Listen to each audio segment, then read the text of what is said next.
So hello everyone, 71 lecture series में आपका फिर से स्वागत है। आज हम लोग 45th क्वेश्चन के साथ जुड़ रहे हैं और एक बहुत इंपॉर्टेंट डेवलपमेंट जो पॉलिटी के सेक्शन में हुआ है वो है आपका डिजिटल डेटा प्रोटेक्शन बिल जो है उसके बारे में।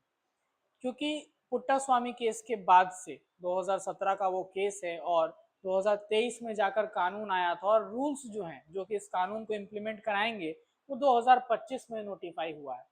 तो चूंकि अभी रूल्स नोटिफाई हुए हैं तो ये क्वेश्चन बहुत इंपॉर्टेंट हो जाता है आपके एग्जामिनेशन पॉइंट ऑफ व्यू से।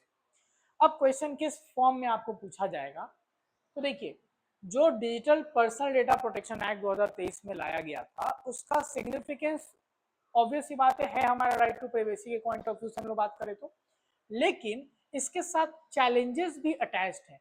तो इसीलिए ये क्वेश्चन को हम लोग इस तरह से कवर करेंगे कि क्रिटिकली हम लोग एग्जामिन करेंगे जो सिग्निफिकेंस है किसका, डीपीडीपी एक्ट का 2023 वाला, क्या चीज को सेफगार्ड करने में, to safeguard the fundamental right to privacy.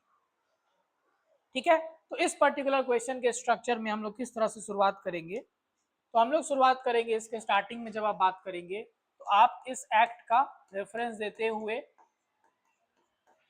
और फिर राइट टू प्राइवेसी जो हमारा है, जो पुट्टास्वामी केस से फंडामेंटल राइट बना, इस पार्ट को आप इंट्रोडक्शन में मेंशन कर सकते हैं। इसके बाद जो स्ट्रक्चरिंग होगी उसमें कुछ इंपॉर्टेंट हेडर्स के ऊपर आपको पॉइंट्स जानने होंगे और आंसर में लिखना होगा। सबसे पहला, the provisions of both DPDP act, चूंकि इसी एक्ट को लागू करने के लिए डीपीडीपी रूल्स आए हैं तो उसको भी आपको लिखना पड़ेगा, जो प्रोविजंस है। ठीक है, अब इसके साथ साथ इन प्रोविजंस के साथ कुछ चैलेंजेस अटैच है, क्योंकि ये प्रोविजंस ही क्या करेगा, अल्टीमेटली हमारा राइट टू प्राइवेसी को स्ट्रेंथन या सेफगार्ड करने की कोशिश कर रहा है। तो ये पार्ट तो हम दिखा देंगे, लेकिन इस प्राइवेसी के कॉन्टेक्स्ट में ही देखे तो कुछ चैलेंजेस भी हमारे पास रहेंगे, वो हम लोग पॉइंट समझेंगे। और फिर क्या एक बेहतर उपाय हो सकता है, क्या करना चाहिए इस एग्जिस्टिंग नॉर्म्स और रूल्स में, ताकि जो प्राइवेसी है उसका सेफगार्ड अटमोस्ट इंपॉर्टेंट का हम लोग मान सके। ठीक है, तो सबसे पहले इंट्रोडक्शन की बात करेंगे तो आप इस तरह से मेंशन करोगे, the DPDP rules 2025 notified on November 14 2025 fully operationalize the DPDP Act 2023 and it creates a comprehensive framework for personal data protection in India।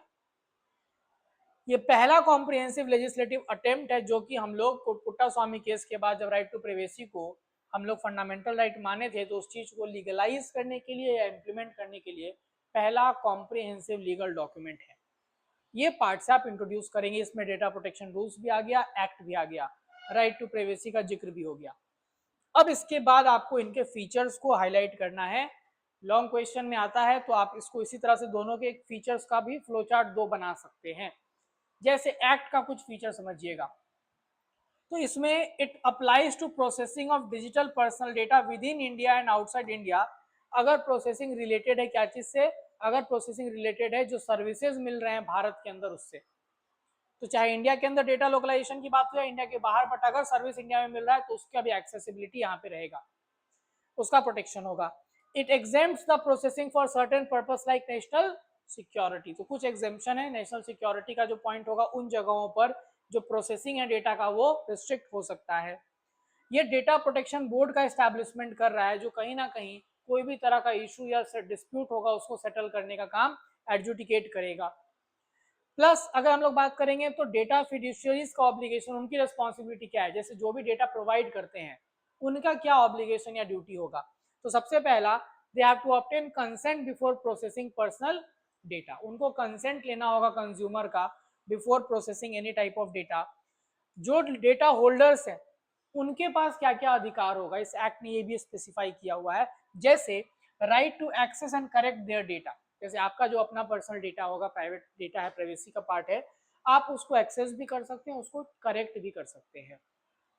आप राइट टू डेटा पोर्टेबिलिटी, मतलब आप पोर्ट करा सकते हैं अपने डेटा का थ्रू वेरियस प्लेटफॉर्म्स, ये भी आपका अधिकार रहेगा। राइट टू ग्रीवांस रिड्रेसल, इसीलिए डेटा प्रोटेक्शन जो हमारा बोर्ड बन रहा है, plus right to erasure of data, या इसको बोलते हैं राइट टू बी फॉरगॉटन। तो राइट टू प्राइवेसी का एक बहुत इम्प्लिसिट पार्ट है राइट टू बी फॉरगॉटन, मतलब अगर आपका कोई भी हिस्ट्री, कोई भी आपका प्राइवेट डेटा रिकॉर्ड पर है, उस रिकॉर्ड को हटा देने का भी आपका फंडामेंटल राइट होता है। ठीक है, डेटा फिड्यूशियरीज का और ऑब्लिगेशन क्या है? To maintain accuracy and security of data, plus additional obligation if deemed significant. तो और भी कुछ ड्यूटीज सरकार चाहे तो लगा सकती है अगर जरूरत पड़े तो। अब इसी एक्ट को लागू करने के लिए जो रूल्स नोटिफाई हुए नवंबर में, वो कुछ और इंपॉर्टेंट पॉइंट्स बताते हैं, जैसे it clear notices on data purpose and rights, साथ ही साथ कंसेंट मैनेजर, तो जो भी कंसेंट लेने का प्रोविजन इसमें दिया गया है उसके लिए आपको पर्टिकुलर ऑफिशियल्स अपॉइंट किए जाने हैं कि वो बताएंगे कि कंसेंट जो है वो किस तरह से लिया जा रहा है। फिर डेटा सिक्योरिटी सेफगार्ड, जिसमें encryption, end to end encryption जो आप देखते हैं व्हाट्सएप के मैसेजेस हो गए या कोई भी आपका कम्युनिकेशन होता है तो उसका प्रोटेक्शन। फिर ब्रीच प्रिवेंशन, इस पे काम करना। डेटा ब्रीच जैसे ही होगा इमीडिएट नोटिफिकेशन देना है, मतलब तुरंत से आपको नोटिफाई करना है कि यहाँ किसी का डेटा ब्रीच का स्कोप यहाँ पे दिख रहा है या ऐसा इंसिडेंट हो रहा है। चिल्ड्रन एंड स्पेशल प्रोटेक्शन, तो अलग से बच्चों के पॉइंट ऑफ व्यू से भी प्रोविजन यहाँ पे है, यहाँ पेरेंटल कंट्रोल जो है वो एडवाइस किया जाएगा, वहां पे प्रोवाइड कराना है। और धीरे धीरे कंप्लायंस टाइमलाइन भी दिया हुआ है, मतलब 2027 तक फेज्ड मैनर में इस पूरे एक्ट को फिड्यूसरीज जो है वो अप्लाई करेंगे। एंड यूजर राइट्स रेस्पॉन्स, मतलब जो भी रिक्वेस्ट को यूजर देता है, ग्रीवांस देता है, उसको 90 दिन में डिसॉल्व मतलब रिजॉल्व करना होगा।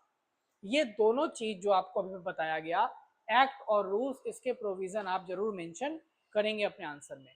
अब इसके साथ कुछ कंसर्न्स एसोसिएटेड हैं, जैसे सबसे पहला एक्सेसिव स्टेट एग्जेम्पशन। अब नेशनल सिक्योरिटी जो है ये बहुत वाइडर टर्म है, इस कॉन्टेक्स्ट में या इस नाम पर बहुत ऐसे भी चांसेस हो सकते हैं कि आपका प्राइवेसी वायलेट हो जाए, तो बहुत ज्यादा स्टेट का एग्जेम्पशन इसमें दिया गया है और ये आपके फंडामेंटल राइट को वायलेट कर सकता है। जैसे अभी हम लोग बात करते हैं ना कि आरटीआई मिला हुआ है ट्रांसपेरेंसी के लिए, लेकिन आरटीआई के सामने एक कानून है official secrets act, colonial era का कानून है। ये क्या कहता है कि अगर कोई भी डॉक्यूमेंट को सेंसिटिव डिस्क्लोज कर दिया जाएगा तो आरटीआई के अंदर एक्सेस नहीं ले सकते। सिमिलरली यहाँ पर ऐसे समझिएगा, अगर हमने कहा कि आपका प्राइवेसी, आपका प्राइवेट डेटा प्रोसेस होगा तो कुछ कंडीशंस है उसके साथ, नहीं तो प्रोटेक्ट रहेगा, इसमें नेशनल इंटरेस्ट एक एग्जेम्पशन है और स्टेट को ऐसे बहुत सारे एग्जेम्पशन मिलेंगे जहां पर वो हो सकता है कि अननेसेसरी या अनरीजनेबली भी आपका राइट टू प्राइवेसी वायलेट कर सके। दूसरा है absence of crucial data rights, मतलब जो एसेंशियल राइट्स है, जैसे बात करें हम लोग राइट टू डेटा पोर्टेबिलिटी, ये पर्टिकुलर चीज जो हम लोग बात करते हैं ये एक्ट के अंदर किस तरह से स्टेट गवर्न करेगा ये चीज को लेकर क्लैरिटी नहीं है। Unrestricted cross border data flow, क्योंकि हमने कहा है कि डेटा अगर सर्विस प्रोवाइड इंडिया में हो रहा है तो क्रॉस बॉर्डर भी डेटा का फ्लो या प्रोसेसिंग हो सकता है, ये एक चिंताजनक बात होगी।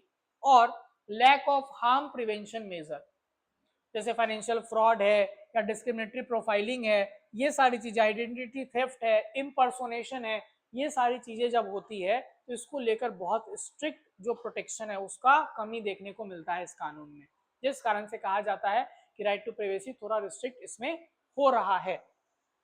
और क्या हम लोग मेजर्स अडॉप्ट कर सकते हैं इस एक्ट को स्ट्रेंथन करने के लिए? तो देखिए, क्लैरिफाई एग्जेम्पशन प्रोविजन, मतलब ये ओपन एंडेड नहीं रहे। आप नेशनल सिक्योरिटी अगर बताते हैं या बोल रहे हैं तो नेशनल सिक्योरिटी में भी you should point out the issues and areas जहां पर ये माना जाएगा that it will lead to the processing of data, that it will require the processing of data, तो उसको क्लियरली आप स्पेसिफाई करो।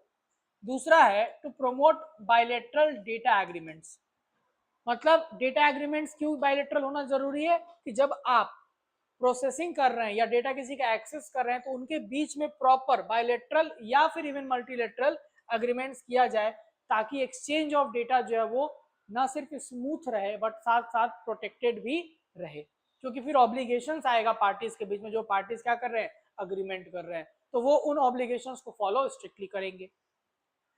Then to they have to ensure regulatory flexibility. So develop a dynamic and adaptive regulatory framework that evolves with the emerging technologies and new privacy challenges. जैसे form a specialized task force, जैसे आप सुनते हैं CERT, so computer energy response team, तो इस तरह का जो पर्टिकुलर आपको एक टास्क फोर्स बनाना होगा जो अलग से सिर्फ क्या है डेटा ब्रीच या डेटा प्रोसेसिंग वाले इश्यूज के लिए यहाँ पर देखें। उसके बाद अडॉप्ट ग्लोबल बेस्ट प्रैक्टिसेस, तो दुनिया भर में जो प्रैक्टिसेस फॉलो हो रहे हैं with respect to right to privacy, उस चीज को अप्लाई किया जाए ताकि क्रॉस बॉर्डर डेटा फ्लोज जो है उसमें ट्रस्ट बना रहे और लोगों का राइट टू प्राइवेसी भी प्रोटेक्टेड रहे। ये चीजें आप सजेस्ट करेंगे कि ये मेजर्स अडॉप्ट होना चाहिए, ठीक है। Then you will ultimately conclude, और कंक्लूजन में आप बताएंगे कि अब एक बैलेंस की जरूरत है। So definitely this act is a significant milestone that finally aligns India's statutory law with its constitutional reality, जो आर्टिकल 21 में हमने देखा। It creates a culture of privacy by design for India's burgeoning digital economy, क्योंकि जिस तरह से digital penetration बढ़ रहा है उस तरह से ये प्रोटेक्शन बहुत जरूरी अपने आप बन जाता है। However, its true significance in safeguarding the fundamental right to privacy will depend on two factors, जो रूल्स बनाए गए हैं वो कि किस तरह से इसको डिटेल किया जाएगा इम्प्लीमेंटेशन इसका, और जुडिशियल स्क्रूटिनी, ताकि पुट्टा स्वामी जजमेंट के एसेंस को हम लोग रियलाइज कर सके। तो इस तरह से आप ये डिजिटल जो हमारा प्राइवेट डेटा प्रोटेक्शन बिल था इसको आप, इसके ऊपर क्वेश्चन आएगा तो आप इसके प्रोविजंस, चैलेंजेस और जो वे फॉरवर्ड है वो आप मेंशन करेंगे।